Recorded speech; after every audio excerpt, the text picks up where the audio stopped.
Halo teman-teman semua, selamat datang kembali di channel YouTube pribadi saya. Ini adalah video kedua dari playlist kita belajar CSS ya. Buat teman-teman yang baru bergabung, mungkin bisa cek dulu di video yang pertama tentang pengenalan CSS, atau misalkan yang belum memahami tentang HTML ya, silakan buka dulu playlist video saya tentang HTML ya, belajar HTML dari dasar. Nah, ini karena kita nanti akan banyak bahas tentang HTML juga di CSS ini, gitu ya, mengintegrasikan antara HTML dan CSS. Jadi, saya harap teman-teman sudah menguasai basic HTML-nya dulu, gitu ya, baru bisa langsung belajar ke yang CSS, gitu. Oke, di video sebelumnya kita sudah bahas mengenai pengenalan CSS itu apa, fungsinya bagaimana, dan contoh penulisannya itu seperti apa. Nah, kita akan bahas lebih lanjut ya, bahas lebih dalam lagi tentang CSS gitu ya.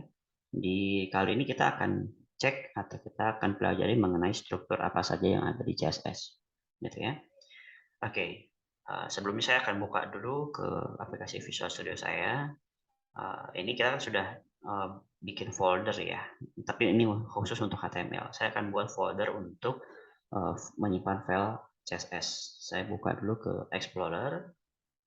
Saya akan buat folder baru namanya belajar CSS.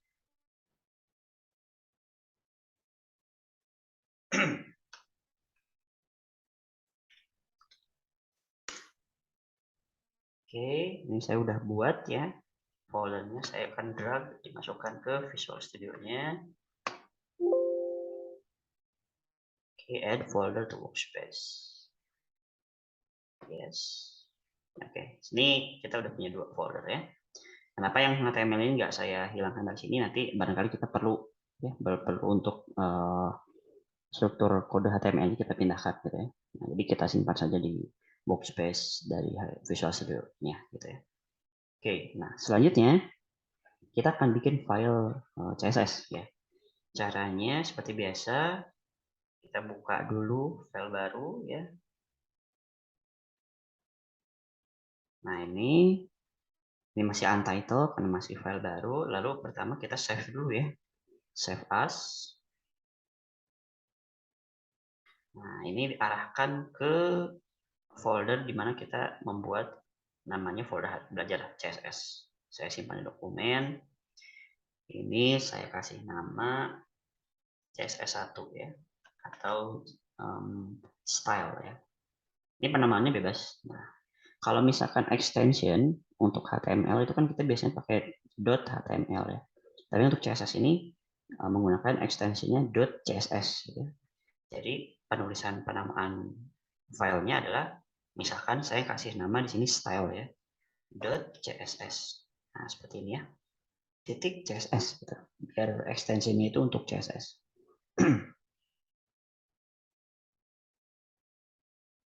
Oke, nah ini sudah dibuat file CSS-nya.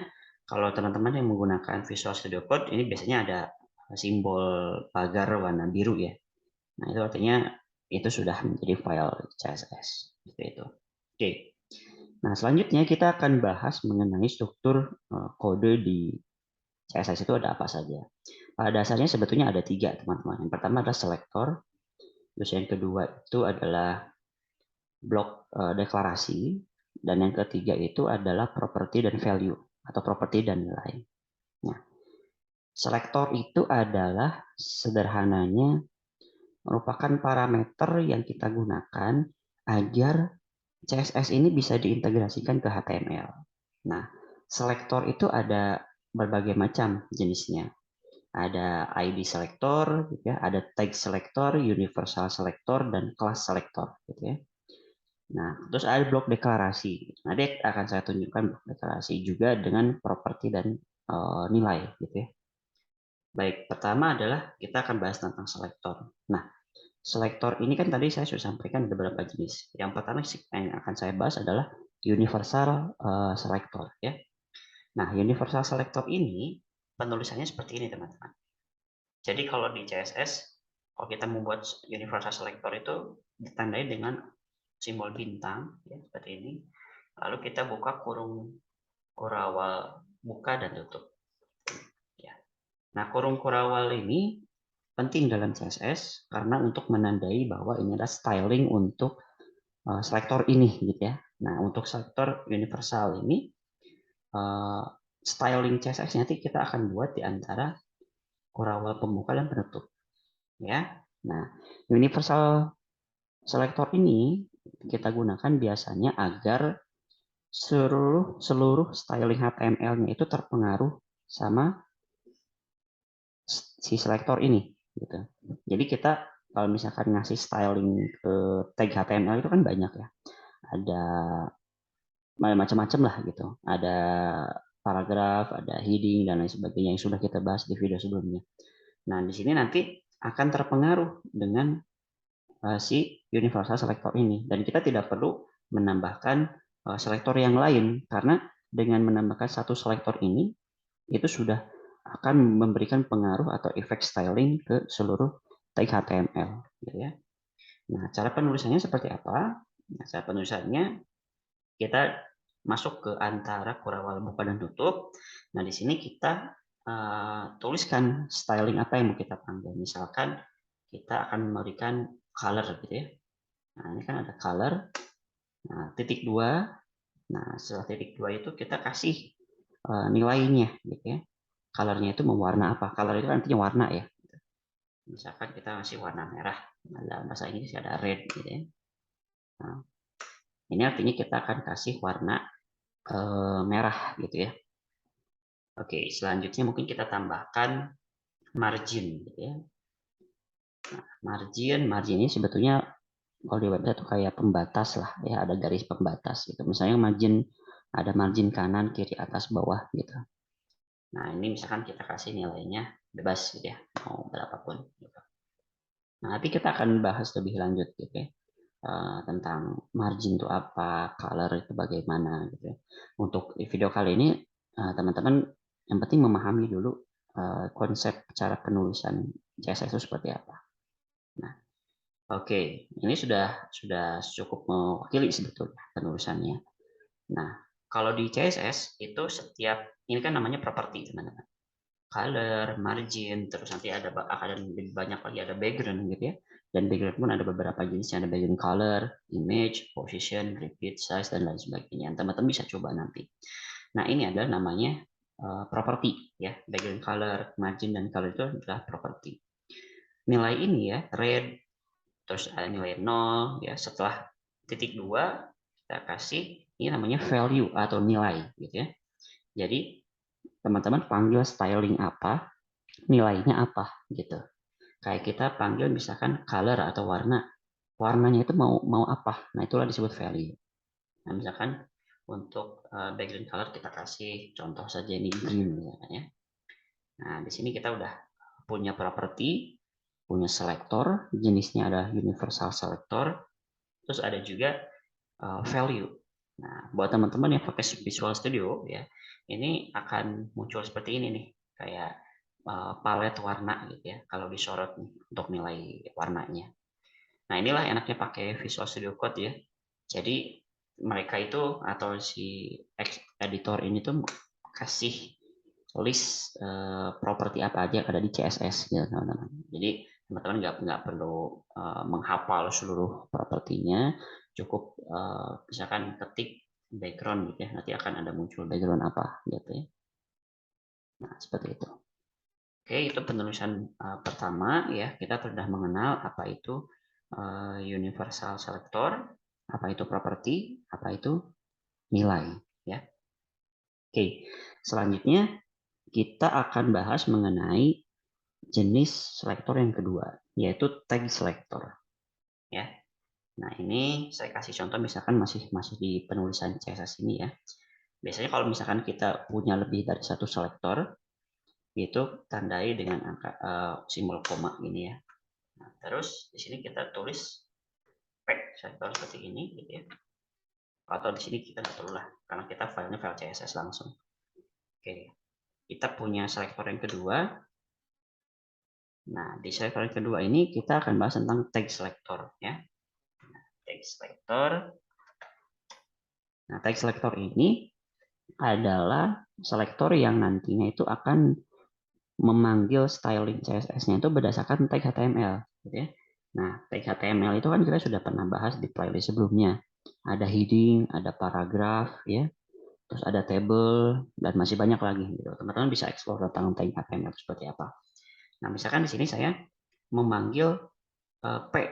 P itu kan dalam HTML itu artinya tag paragraf ya, gitu. Nah, saya pengen setiap ada tag paragraf itu ada styling CSS yang ngambilnya dari tag ini, gitu. Nah, misalkan di sini saya pengen kasih colornya itu misalkan pink, gitu ya. Nah, contoh saja, terus font family, misalkan font family itu artinya font style ya. Ada Times New Roman, Calibri yang kayak gitu-gitu. Kalau teman-teman buka di Word gitu ya. Kalau misalkan di CSS itu namanya font family. Nah, di sini misalkan kita kasih apa namanya Calibri, ya. Calibri, gitu ya. Terus ada font apa lagi ya? Misalkan tambahin font size misalkan ya. Nah, font size-nya itu adalah ukuran dari teksnya. Ini mau berapa? Misalkan saya pengen 50 px. Gitu ya. Oke, seperti ini. Nah, sehingga kalau misalkan nanti saya membuka file HTML yang ada tag paragrafnya, itu dia akan otomatis memanggil selektor ini, gitu ya. Karena dia akan cari apakah ada styling di CSS yang menggunakan tag selector, dan tag selectornya itu adalah P, gitu ya, paragraf. Nah, berarti setiap ada tag paragraf di HTML dia akan berwarna pink, font family-nya Calibri, font size-nya 50 px karena kita memanggilnya tag selector. Nah, bagaimana kalau kita menggunakan tag selector heading, gitu ya? Ya, kita sesuaikan saja di sini. Headingnya mau heading berapa? Heading 1, 2, 3, 4, 5, 6 gitu ya. Kan kita sudah bahas tentang heading ya. Misalkan saya pengen bikinnya tag heading 3 misalkan. Ya udah, kita tulis heading 3 seperti ini. Kalau ukuran awal buka dan tutup, nah, enter. Nah, seperti ini. Berarti heading 3 dan paragraf itu kita sudah dibuat selektornya gitu ya. Seperti itu. Nah, ini misalkan stylingnya kita copy saja ya. Nah, seperti ini. Nah, ini dia. Dua contoh ini adalah tag selector untuk memberikan styling ke tag HTML tertentu. Oke. Selanjutnya adalah class selector ya. Class selector ini ditandainya dengan penulisannya ya. Penulisannya itu menggunakan titik. Nah, menggunakan titik lalu kita nama kelasnya apa? Misalkan kelas pertama. Oke ya. Seperti ini kita awal buka dan tutup. Nah, kelas pertama ini teman-teman tinggal ya panggil aja mau seperti apa gitu ya stylingnya seperti itu.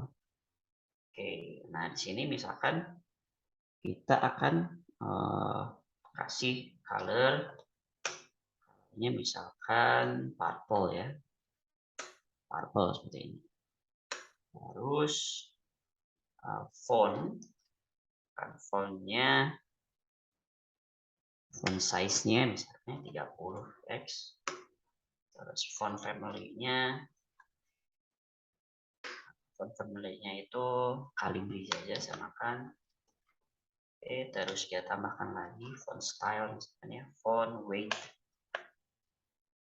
Font weight.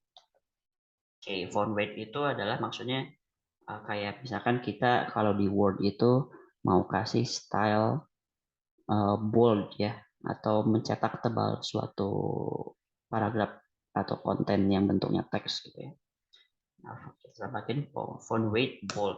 Nah, seperti ini ya. Nah, ini adalah jenis selektor namanya class ya. Nah, kalau kita sorot di Visual Studio dia muncul tuh. Kalau disorot itu adalah ini elemen kelas pertama.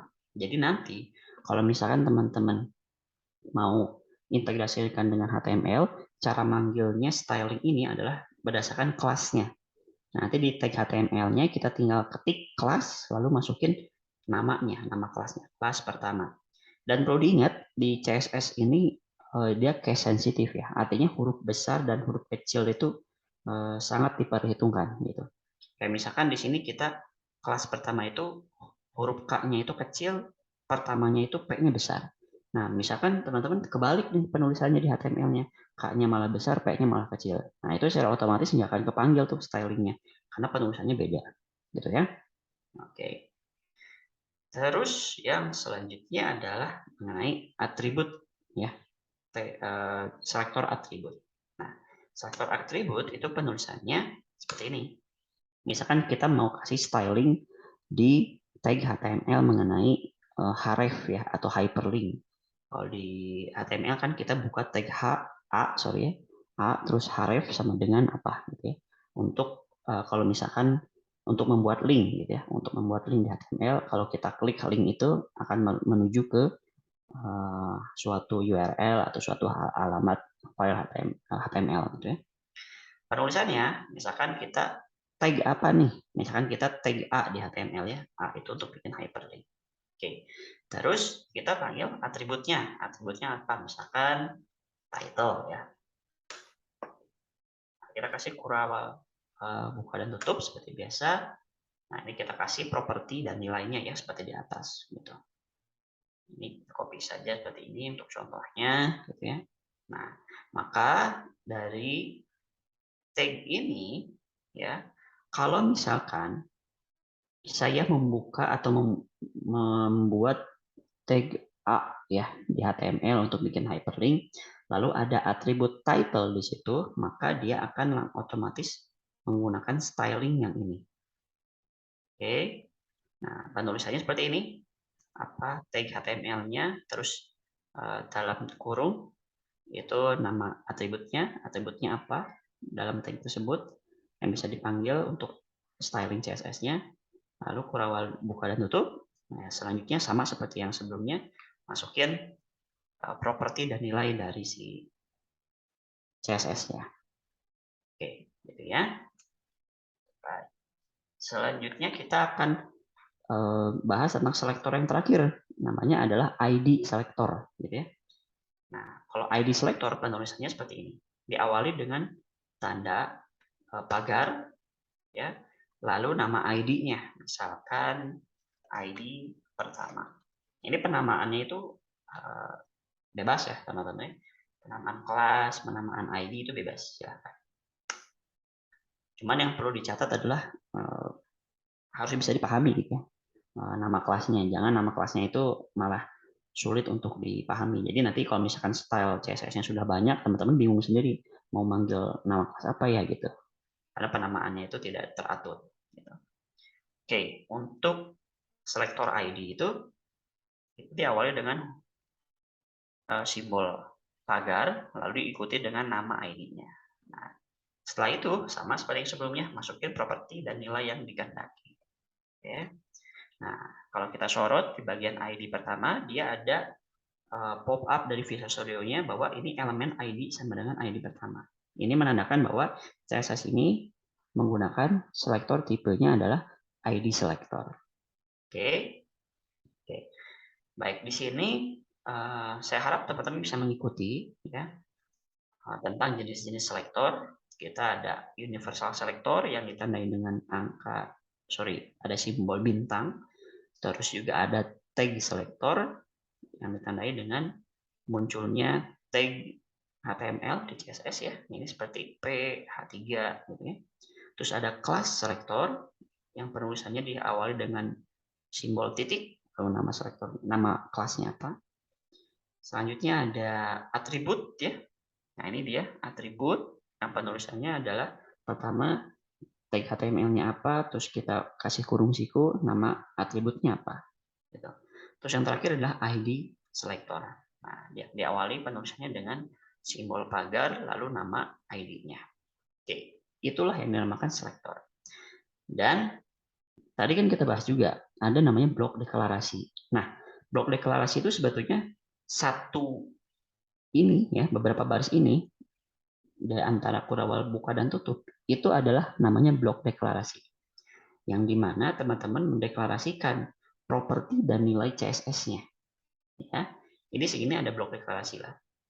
Nah, berarti kalau kita nulisnya seperti ini ada berapa blok deklarasi? Ada 1, 2, 3, 4, 5, 6. Kita sudah bikin 6 blok deklarasi yang ditandai dimulai dari kurawal buka dan diakhiri dengan kurawal tutup, gitu ya. Jadi jangan sampai teman-teman lupa nih nutup kurawalnya. Nah, seperti ini. Nanti dia akan error kan ya, ada merah seperti ini. Nah, jadi pastikan ditutup. Nah, seperti ini. Itu blok deklarasi. Lalu untuk yang seperti kayak font family, terus Calibri. Nah, ini adalah properti dan nilai. Properti CSS itu banyak banget gitu ya. Teman-teman bisa explore. Dan nilainya juga nanti ada banyak gitu. Nanti teman-teman bisa bisa apa namanya bisa coba-coba gitu ya di rumah di perangkat teman masing-masing untuk lebih memahami list dari properti dan list dari nilai gitu ya. Oke, saya sampai sini saya harap teman-teman bisa mengikuti dan memahami jenis selektor, apa itu blok deklarasi, apa itu properti dan nilai, gitu ya. Sebagai referensi tambahan, teman-teman bisa akses di website pribadi saya di kenalcoding.com. Di situ saya punya apa namanya list materi yang saya share gratis ya.